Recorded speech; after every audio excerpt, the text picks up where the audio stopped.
জয় রাম, জয় গুরু। নমস্কার। গল্প কথায় রাম ঠাকুর চ্যানেলে সব বন্ধুদের স্বাগতম। বন্ধুরা, আজ আমি মানিকতলায় নবচন্দ্রের উদয় ও রামচন্দ্রের বিদায় সে প্রসঙ্গে তৃতীয় পর্ব আপনাদেরকে শোনাচ্ছি। দ্বিতীয় পর্বের পর তৃতীয় পর্ব অর্থাৎ শেষ পর্ব এটা। ঠাকুর মহাশয়ের কাছে ফল, মিষ্টি বা বস্ত্র নিয়ে যাওয়ার তেমন কোনো রেওয়াজ সে সময় ছিল না। প্রণামীও কদাচিৎ কেউ দিতেন। ঠাকুর মহাশয় কিছুক্ষণের মধ্যেই সেই টাকা উপস্থিত দুস্থের হাতে তুলে দিতেন। এখানে যারা আসা যাওয়া করতেন তারা কয়েকদিন পর থেকেই ফল বা মিষ্টি কিছু নিয়ে এসে ঠাকুর মহাশয়ের কাছে রাখতেন। মিষ্টির ঠোঙ্গা থেকে সামান্য মাত্র ভেঙে নিজ মুখে দিয়ে উপস্থিত সকলের হাতেই তুলে দিতেন। বাকি মিষ্টিটা এবং ফলের ঠোঙ্গা ধুয়ে বধূটির হাতে তুলে দিতেন আর বলতেন, মা আপনি খাইবেন আর উনারেও দিবেন। এই অবস্থায় পুষ্টিকর জিনিস একটু খাওয়া ভালো। সেদিন দুপুরবেলা ঠাকুর মহাশয় মাদুরের উপর বসেছিলেন। ছটের উপাসে বধূটি ছিলেন শায়িত।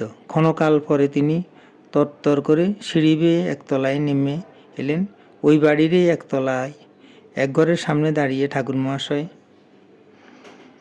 এক বৃদ্ধা রমণীকে বললেন, তিনি যদি দয়া করে উপরে গিয়ে মাকে দেখেন। ওই বৃদ্ধা আরও 2-3 জন রমণীকে এপাশের ওপাশের ঘর থেকে ডেকে নিয়ে 3তলায় চলে গেলেন। কিছুক্ষণ পর ওই বৃদ্ধা নিচে এসে ঠাকুর মহাশয়কে বললেন, হ্যাঁ, আপনি ভাববেন না, এ কাজ আমি অনেক করেছি, মায়ের জন্য ভাববেন না। রমণীরা উপরে রইলেন।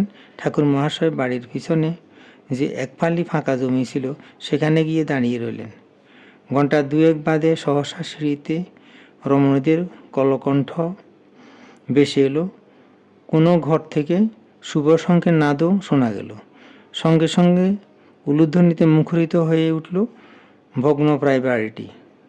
রমণীরা কয়েকজন ত্রস্তগতিতে ঠাকুর মহাশয়কে গিয়ে হাসি ভরা মুখে জানালেন বধূটির পুত্র সন্তান প্রসবের সুসংবাদ।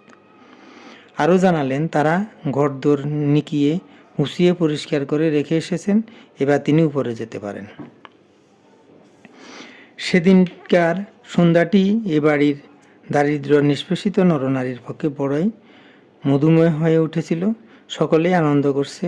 নির্জীব বাড়িখানা আজ যেন শুধু সজীব নয়, সচল হয়ে উঠল নবজাতকের আগমনে।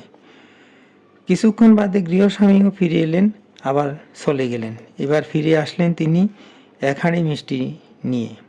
ঠাকুর মহাশয় অঙ্গুলি স্পর্শ করলেন সেই মিষ্টির উপর। পরে গৃহের ঘরে ঘরে ওই মিষ্টান্ন পরিবেশিত হলো। কয়েকদিন পরে, সেদিন ছিল রোববার, গৃহস্বামী দোকান থেকে এসেছেন।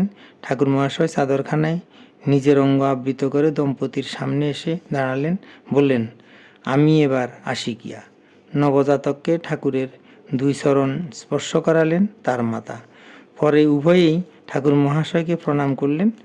উদয় হল নবচন্দ্রের, বিদায় নিলেন শ্রীরামচন্দ্র। বন্ধুরা, তৃতীয় পর্ব অর্থাৎ এটি ছিল শেষ পর্ব। এখন আমি আপনাদেরকে শ্রী শ্রী ঠাকুরের বেদবাণী থেকে 2-1টি বাণী পাঠ করে শোনাচ্ছি। বন্ধুরা, ঠাকুর বলেছেন, সংসার মায়ামুগ্ধ হইয়া জীবের শুভাশুভ কর্মপাশে বদ্ধ হইয়া শান্তি অশান্তি দণ্ডী হইয়া থাকে। অতএব সর্বদা ভগবানের নিকট থাকিতে চেষ্টা করাই জীবের মুখ্য ধর্ম। ঠাকুর আবার বলেছেন, সংসারের প্রাক্তন ব্যাপারের বেগ সূর্য ভিন্ন উতলা হইলে চলে না। অদৃষ্ট চক্রে বিপদস্ত করে আবার নিরাপদ হয়। কালেই সকল ঘটিয়া থাকে। তজ্জন্য ধৈর্য ধরিয়া ভগবানের শরণ লইয়া পড়িয়া থাকাই উচিত। বেদবাণী 1। আজ এ পর্যন্তই। আগামী দিন আবার শ্রী শ্রী ঠাকুর সম্পর্কে গল্প বাণী নিয়ে আপনাদের সাথে থাকব। বন্ধুরা, চ্যানেলটি যদি আপনাদের ভালো লেগে থাকে তাহলে সাবস্ক্রাইব করে চ্যানেলটির পাশে থাকবেন। আর নতুন বন্ধু হলে প্লিজ সাবস্ক্রাইব করতে ভুলবেন না। ঠাকুর সম্পর্কে আরও নতুন নতুন গল্প পেতে বেশি বেশি করে লাইক, শেয়ার, কমেন্ট করবেন। ধন্যবাদ, ভালো থাকবেন। জয় গোবিন্দ, গুরু কৃপাই কেবলম।